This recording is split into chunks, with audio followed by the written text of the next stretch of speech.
The judge looked at me like I was the criminal. My husband sat across the aisle, smiling. His lawyer had just called me an adulteress in open court.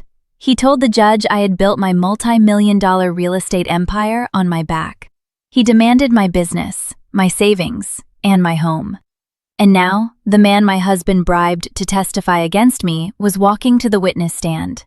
I was moments away from losing my entire life. My husband caught my eye and mouthed, "Trust me." 20 seconds later, that same witness destroyed his entire life. For 10 years, I financed the life he bragged about. I worked 70-hour weeks. I lived in the driver's seat of my car, drinking lukewarm black tea, fielding calls from international buyers at 3 in the morning. I drained $140,000 of my personal commission savings to bail out his failed tech startup. I paid off his debts. I thought I was building our future, while I fought city zoning boards with a pounding migraine. He day traded my money from the ventilated leather seat of his leased Porsche. I heard him on speakerphone once, laughing with his friends. "She's been married to her portfolio for 10 years, he said. "Consider this my severance package." I thought he was joking. I thought it was just the insecure ego of a man who couldn't match his wife's ambition. Turns out, I was financing the man trying to destroy me. If you've ever given everything to someone who was secretly taking you apart, subscribe, because I'm about to show you exactly how to take your power back. It was a Tuesday.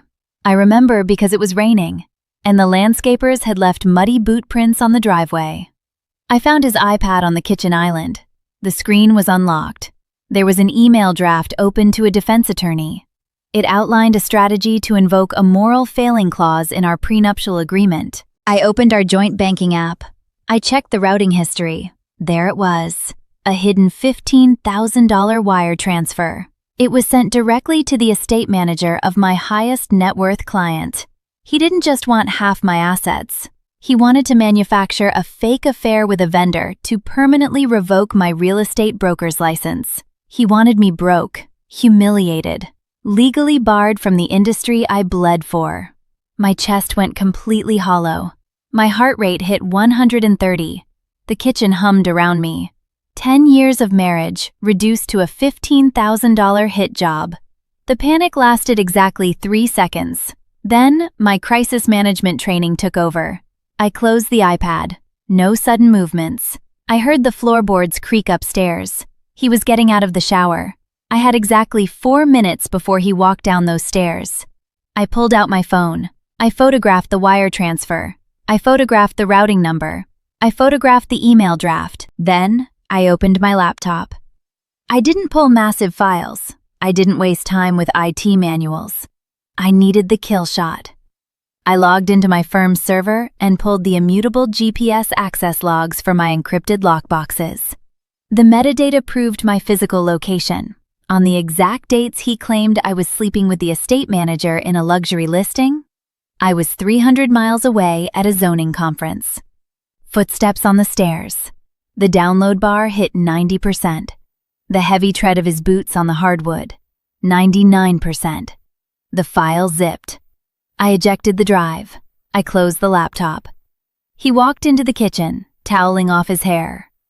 "You look stressed," he smiled, leaning against the marble counter. "You worry too much." "I'm just tired," I said. "We should go to dinner," he offered.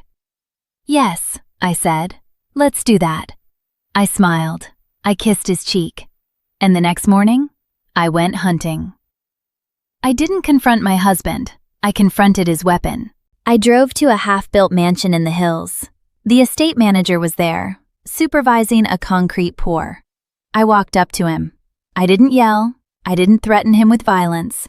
I handed him a manila folder. Inside was the photograph of the $15,000 wire transfer. His face drained of blood. "You have a choice," I told him, keeping my voice perfectly level. "The real estate board is already reviewing this. In 3 days, this becomes a federal extortion case. You can go to prison for a man who is using my money to pay you." He stared at the paper, his hands shaking. "Or," I stepped closer, "you can walk into that courtroom next month, with your phone recording app turned on. and you can hand me his head on a platter. You get immunity, I get my life back. Choose. Before I show you the exact moment that destroyed his entire empire, make sure you hit subscribe. You do not want to miss how this ends.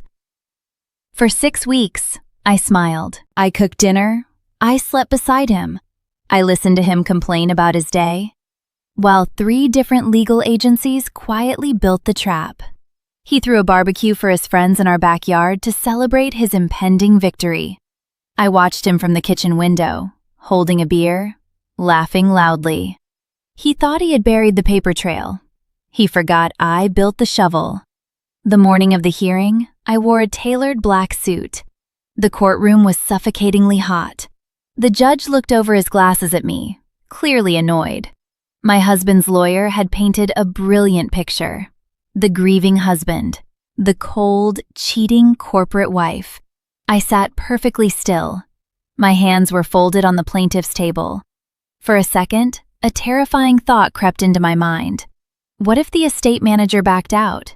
What if he took the money and lied anyway? The judge sighed. Call your witness. The courtroom doors opened. The estate manager walked down the aisle.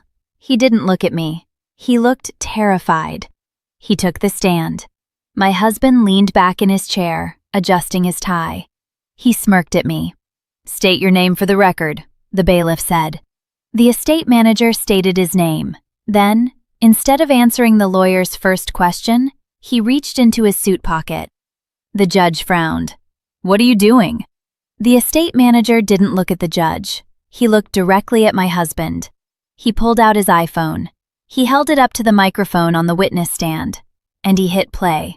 The crisp, undeniable audio of my husband's voice echoed through the mahogany-paneled room. I don't care if it's true, my husband's recorded voice sneered. Just say you saw us in the master suite. The prenup is just paperwork. I'll give you 20% of her commission when the judge hands it to me. The recording stopped. The silence in that courtroom was so heavy you could hear the air conditioning kick on. My husband's smug smile physically dissolved. His jaw went completely slack. He gripped the edge of the heavy wooden defense table until his knuckles turned stark white. His chest heaved. He looked at the witness, then at me. That was the moment he realized he had already lost. The judge slowly took off his glasses. He looked at my husband with a level of disgust I had never seen on a human face. Bailiff, the judge said, his voice dangerously quiet. Secure the doors. The heavy metallic click of the courtroom doors locking echoed like a gunshot. The bailiff stepped forward. My husband stammered, trying to stand up, trying to wave his hands. Wait, that's altered, that's...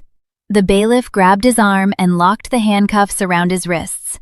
He was arrested in open court for attempted extortion, witness tampering, and perjury. The judge threw out the divorce demands instantly. I retained 100% of my business.